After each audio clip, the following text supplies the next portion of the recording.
Hello there, my name's Steve and you are tuned into the Go Football podcast. So this is the podcast where I talk all about grassroots football, whether you are a coach, player, parent, referee, just got a love for the game, sit tight, you're in the right place.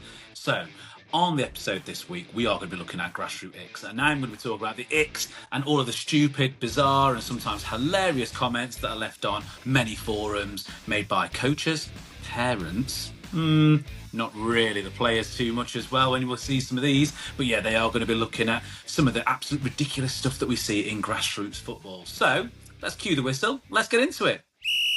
So before we do get started, I just want to say a big thank you to Rush Sportswear. Listen, we're a few days out from the grassroots season starting, so please head over there. All the links are in the bio. They'll have some kit. They'll be able to help you out and sort you out. I'm absolutely certain because they are great over there. So yeah, just click on the links in the bio and head over to Rush Sportswear. So, some of the absolute common things that we see. Now, I'm sure many parents, many coaches, and you know, you may have been one of the coaches making some of these silly things. Maybe you're one of the parents that said it too. But more than likely, from all the comments that I read, you will be the one of the ones underneath it saying like, what is this post all about? You know, I mean, listen, let's just look at some of the comments that we do kind of get. I mean, there's loads, isn't there, that are always coming out on all these different forums. And like I say, listen, honestly, some of the really, really ridiculous ones. So here's some of my top 10 ones as well. And I'll just say what I think straight after them, really. Again, look, email in gofootballpod if you, gofootballpod@gmail.com if you want to get in touch and go back to us as well. So yeah, common, stupid, grassroots parts. Here we go. So imagine this as a post. Wanted, experienced under 17. So let's start again, shall we? So, commonly stupid grassroots football post, okay? Number 1, wanted, experienced, under sevens goalkeeper required. Yeah, because obviously nothing screams out that you want a under 7 or a 6-year-old to have had 3 seasons experience in the Premier League or be set up ready to play for England when they're just 6 years old. Absolutely ridiculous post, okay? So if coaches, if you're posting stuff like that, please stop because they're not going to be experienced. They're 6 years old, okay? They don't decide what they're eating for their own dinner. They don't decide anything. They probably don't even get dressed themselves half the time. They're thrown some clothes by the parent. That's what they're wearing. Another one we get, looking for a 30 goal a season striker for our under 8s. Yeah, absolutely. Okay. Nothing wrong with an 8-year-old that, you know, likes to be signed within a transfer window and, you know, has got maybe an agent going out to make sure they get the right club at Grassroots. Absolutely not going to happen. Stop asking for 30 goal a season strikers at under 8s. Do you know, most of the time, half the teams that you're playing against at under 8s don't even have a keeper that wants to be in there. They're just taking it in turns and rotating round, okay? So it's not a flex to be scoring 30 goals at under 8s, okay? Listen, scoring it in your older age groups, like, you know, well done. But let's not be asking for a 30 goal a season striker at under 8s. Okay, trial day for under 9s academy team. Only the best can apply. Yeah, okay. So, you know, we're kind of making it sound like very much like it's the X factor then, aren't we? You know, under 8, under 9s, under 10s as well. They shouldn't need like a trial day. They just go along, see how it goes, see how it kind of mixes in. Because it's a dual thing. We're looking for, is that the right club for the child? Is that the right child for the club? You know, and I know that some people are saying that is effectively a trial. Okay, but listen, if you're saying only the best need apply, who's deciding who's the best? Is it the coach or the parents? I don't know who's deciding any of these things. So, yeah, absolutely. Let's just make sure we're not saying things like only the best need apply for it. Okay, so here we go. We only want players that are already at the top standard. Okay, so grassroots football. What's grassroots football all about? We talk about this all the time, and I'm sure that many coaches do. And when I see stuff like this, luckily there is a lot of coaches underneath that are actually commenting really positive things, which is, you know, grassroots football is about development as well. So, you know, we don't want players that are already top of their standard. And also, you know, if some of those are like under 8s, under 7s, under 6s, we're looking at 5-year-olds, how can they be top of the game? We don't even know how tall they're going to be when they're adults. You know, we don't know how tall they're going to be at the end of the season. You know, they probably might even go through 3 or 4 pair of boots because their feet are still growing. So, yeah, let's not be posting things like that. And these are just some of the icks that I've got. You must have loads yourself. Like, look, if you're on one of the socials and you're reading this on one of the socials, just put in your worst icks that you also get. Here we go again. Experienced centre-back needed for under 10s, must be tall and strong. Okay, so here's the thing. Firstly, are we recruiting a defender, or are we recruiting for a Sunday League adults team as well? Must be tall and strong. Okay, so let's just have a look at under 10s. What do we get at under 10s? Look, the ones that are the biggest when they start the season, not they're going to be the biggest at the end of the season. The ones that are best at the start of the season, not always best at the end. The ones that are worst develop really well. Okay, so let's get that out of there then too. Okay, experienced centre back. An experienced centre back for under 10s. What, when they're playing 7-a-side previously to that? You know, it's come on now. Come on now. Okay, so here we go for the next one as well. We are not here to develop players. We just want to win. Okay, well, that's not really youth football. Look, everyone likes to win, and I do think that every game's got to be competitive. Okay, but if all you're doing is scooping up all the best players, then it's easy to win. I mean, look at some of the Premier League teams. Some of the Premier League teams, they scoop up all the good players, then they go and win the league. You know, some of the teams that arguably in the last sort of 20 years are now winning a lot of the titles and a lot of cups, probably weren't winning it before they had all the money pumped in, were they? And being able to swamp up everyone that before anyone else could get in there. So yeah, look, you're just really missing the point. And also just missing the point of like not just the development side of it as well, but making it enjoyable for a lot of players. So okay, so here's another one as well. Must commit 4 nights a week training and 2 games for under 11s. Okay, so what are they supposed to do? Okay, these ones kind of wind me up a little bit because I'm thinking, what, you're forgetting about school, you're forgetting about homework, you're forgetting about having a childhood, like you just want them to just play football all the time. And let's face it, if you've got a coach that's posting something like that and you want 4 nights a week of training and 2 games, 6 days, you know, look, if they're for under 11, so, you know, we're looking at 10-year-olds there, don't you think that's a little bit excessive? Don't you think that's a little bit much? You know, what's that really saying about you as a coach if that's what level you're at? And I understand that, like, full academies, I understand that they do train at, you know, those type of amounts. You know, the local one to me, most of the children that are in the proper academy that are actually signed and, you know, in the first team academy, they've got their school is attached to the actual academy. So they have their PE lessons is pretty much football all the time as part of what they do. So I get that, but look, grassroots football, under 11s, 4 nights a week, 2 games. Psst, come on now, you can't commit to that all the time. To be honest, I'm sure that some coaches are on there saying, I wish I could get some players to commit to every Sunday morning at 9 o'clock in the morning when it's kick off and once a week when it's cold and wet outside. So, you know, good luck for that one. Okay. So what else have we got as well? Keeper needed that can play out from the back, under 8s. Okay. So firstly, I don't know if this comment came from Manchester. I don't know if Pep Guardiola was putting these comments out or not, but he would definitely be proud if you've got under 8s that are constantly playing out from the back. Absolutely perfect. I mean, look, under 8s, when they say playing out from the back, under 8s generally, and not in every game, but generally are playing with a retreat rule. So they are playing out from the back every time. It's not really anything that you really have to think about, you know. So yeah.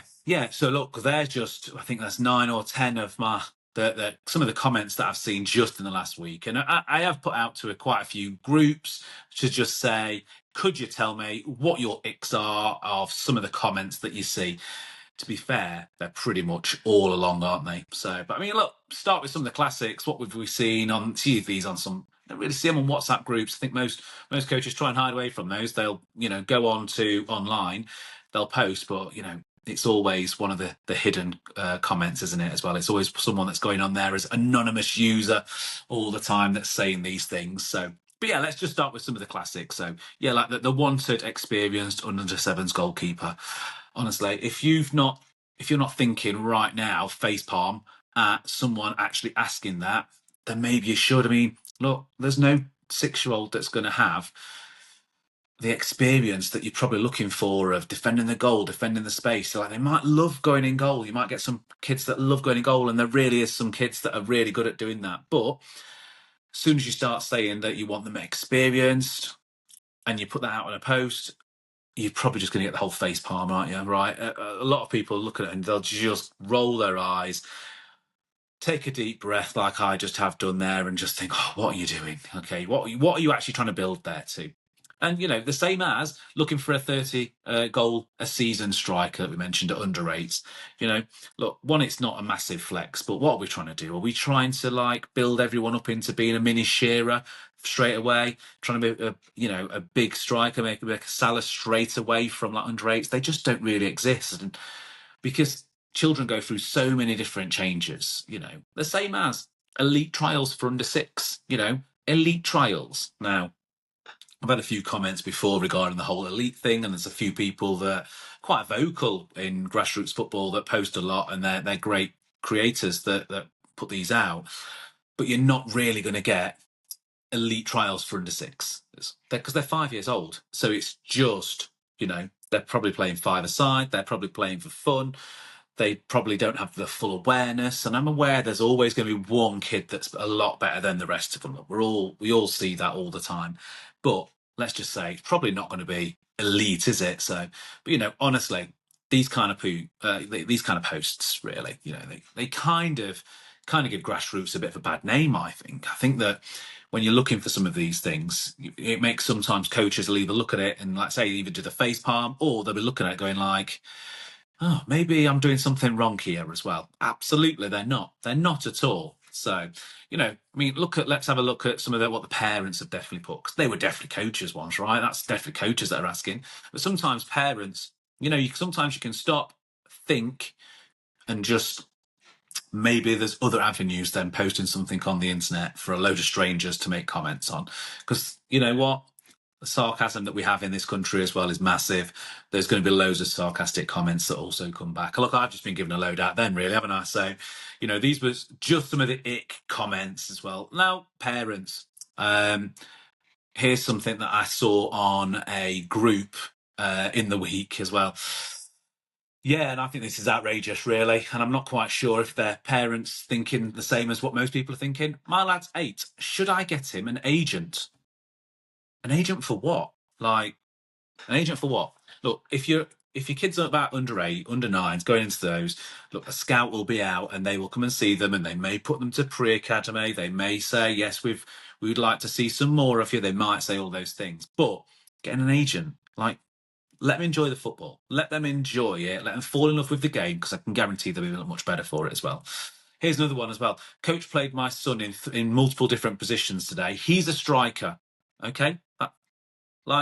Okay, speak to the coach. Okay, you don't need to go online and start saying they need to play, they want to play just as a striker. Like we've said before many times, look, most of the time, most players won't know their strongest position until they're playing 11-a-side. They just won't. Like I said, they all grow at different, they go through their growth spurts differently, they mature at different rates all the way through. So again, getting an agent, don't bother getting an agent. Like this one. Also, I think my daughter is ready for an academy. Can I just contact them direct? Well, you can contact them direct, but they'll only but more than likely, they'll only send a scout out if that is even a thing. Most of the time, you'll probably get ignored with those, to be honest. So yeah, parents, here's the funniest one that I've seen too. What are the best boots for my under 9 to get scouted in? Your boots are going to make a difference. Now, for parents, listen, I've got some friends that are scouts as well. They've been out, and we've had a few scouts that have come to watch some of my teams, which is great. Some of them have been taken, some of them have just said not ready for any of them yet, all the rest of it.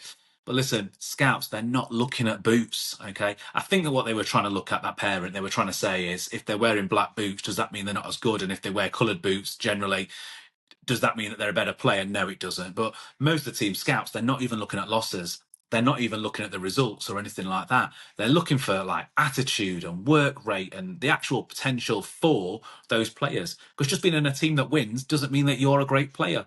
You could be a player and be the best player on the pitch on the losing team. Okay, it just works like that sometimes. So yeah, listen, if you boots that fit, they will help them get scouted better. Honestly, boots that fit, and just keep checking, because you know what kids are like. They grow all the time, don't they? Okay, and they never tell you when their boots are too small for them until it's game day and about 10 minutes before they're about to kick off, and then they say my boots are too small. So don't worry about the boots, okay? You just worry about, do they fit and are they the right size? That will help them get scouted better, okay? But coaches, again, like I said, a lot of those comments that I mentioned before, some of those classic ones, we don't do development, we only do winners. Probably shouldn't be in coaching if that is the case, really. If you're only coaching, if you only want winners, it means that you're not really prepared to put the effort in for them. No beginners, please. We only want ready-made players. Again, I understand that some teams are going to require players that have a certain skill set already. However, to just say that they are ready-made players, especially if they are under 10s or something like that, is a ridiculous statement, because they're still developing and they're still growing. They're still not found their best positions yet. They've still got so much to learn. If every 10-year-old was absolutely perfect as a footballer, then I'm telling you now, in the last World Cup, Southgate would have called them up and he would have put them on the pitch and they would have probably played. But he didn't. Obviously, for the reason that they're not. Same as looking for a centre-back. Must be tall and strong under 10s. Again, they're going to grow at different rates. They're going to be different sizes, different abilities. Do you need to have defenders that are there? What if you've got a defender that's at under 10 who starts at that position and goes, yeah, I'm big and I'm strong, and then through the season goes, I want to play midfield now, I want to play in goal now, I want to play as a forward now? Do you just say, no, you came to us as a defender, you've got to play in defence? Because it seems a little bit harsh on the player there, doesn't it, really? Especially, look, we're looking at grassroots, we're looking at development first, and that should be the first thing that we're looking at with grassroots football. And I've said it, look, my views and my opinions on grassroots football is it's for everyone, and everyone should be able to enjoy it at every time and at every level too. So that's my thoughts on those things. So, but yeah, look, here's a few comments that did come back. So thanks for everyone who does actually message into me. And I've not had hordes or anything like that. So if you message in, I'm more than likely going to read your comments out. So most of you probably already aware as well, I'm based over in Leicester too. So this was actually from a lady called Sarah in Leicester. So she said, this was some of the Grassroot-Icks that they put out. Sarah from Leicester said, a parent asked me if their under 7 should specialise as a winger already. She said she needs about tea out. Okay, so I think that Sarah must be a coach that's actually messaged in too, to just say that, if a parent has said, should I specialise them as a winger? If you are one of those coaches or one of those parents who's thinking, I need to put some posts out to think, should I be getting an under 7s to specialise as a winger? You're absolutely wrong. They won't know what position is best for them. Not for a long time. They're probably not going to know until they're maybe, I don't know, another 5, 6, 7, 8 even years before they even realise that. So don't do that. Don't try and push every child, especially under 7s, into a position. Look, they might be really good on the wing, but do you know what? They might be really good in another position too, and you'll never know that if they specialise in that position. And also, what are we going to teach a child at under 7s to specialise in at that age group? Surely they'll want to know and appreciate what the rest of the game looks like and how the game really would affect them. So yeah, really they need to look at all different positions. So no, do not specialise as an actual winger. We also had Tom from Birmingham. He also sent in saying that they had trials day for the under 9s, where one of the parents turned up with a highlight reel, and it looked just like a Netflix trailer. Brilliant. Okay, so a couple of things with that. One is, do you really need to turn up with a highlight reel? Now, it's great. We talked about technology last week on the podcast. You can go back and listen to that and my views on technology and how it's good to have in different segments of the game. However, turning up with like a Netflix trailer of your child who's an under 9, so 8 years old, maybe 9 years old, and even if playing up, could be 7, who knows? Turning up with one of those things as a bit of a resume for the coach to have a look at. Listen, just let the kid go on there. Let your child play. Let the coach have a look at them and see how they would fit, how it would work, what would be good, how they can develop, see about all those different things. Because turning up with highlight reels, look, they're great to have at home. Everyone's going to appreciate those. You look on TikTok, you look on Instagram, you always see kids booming goals in from the halfway line, some great free kicks, great skills, great footwork, and good teamwork too. However, a highlight reel isn't really going to give the total outcome of that game, because you know what? Again, you could be the best player on the pitch and play on the losing team. So the trailer, that's great to kind of have, but how do they respond, and what are the coaches really looking for when you go to one of those two? So yeah, that's what I would say for those. But thanks for sending those messages in. If you also want to send some messages in, again, just do it exactly the same. Just get me at gofootballpod@gmail.com. It comes straight through to me. If you can just go onto any of the socials, that would also be great. And look, if you've got any of the things that you want to put on there, maybe you're in a couple of groups that I don't know about, just stick it on there too as well. Let's get a thread going of the most stupid things that people put in grassroots football. So yeah, let's just wrap this one up then. So look, I know full well that it's a bit of fun today, and it's a bit of a fun podcast, really, reading out some of the absolute ridiculous things that we read out on forums all the time. And many of you will also comment back on there. But look, grassroots football for me, it's about fun, it's about development, it's about opportunities for kids. It's not about anything else. Really, kids, they don't need to be scouted at the age of 6. Okay, that's not going to make them a better player or a worse player.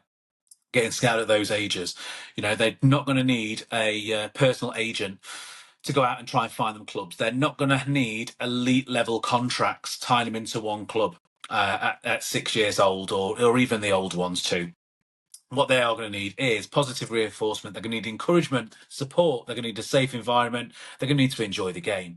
That's the things that they're really going to be looking at. So look, until next time, if you are tempted to write one of these posts and put something out, honestly, great for you. But sometimes just take a step back and just remember why we're all here, why we're all doing it, what we're trying to achieve with grassroots football. And, if you are typing something, just think if you would look at it and once you've read it, you would facepalm, then just think that someone else is probably going to do exactly the same to your post as well. So sometimes just keep it in, just think about it before you hit post. So that's it for episode 32 of Grassroot-Icks. So thanks so much for listening. If you've enjoyed this one, then please just hit follow if you've not already done so. You can get it on Spotify, Amazon Music, Casterbox. If you want to go over and watch the video edit, you can always head over to YouTube as well. All the links are in the bio for you to be able to get over there. If you could just hit share it with another parent, with another referee, with another coach in your grassroots clubs, that would be much appreciated. And please keep those comments also coming in. As always got something for everyone on the podcast. So the season's about to start. So just head over to Lacey's. Now, Lacey's do a range of great products, especially the bands that go over your feet, which stop those shoelaces coming undone, because you know what? It might be nice weather now, but I guarantee 6 weeks' time and every game is going to be throwing it down with rain. Shoelaces always come undone. Let's try not to stop the game. So head over to Lacey's and get your products from there. Don't forget, you can always use the code GoFootballPod, and it'll give you an extra 10% off when you actually get there. So tell them that Steve sent you, and GoFootballPod is the code that you want to use at lacys.co.uk.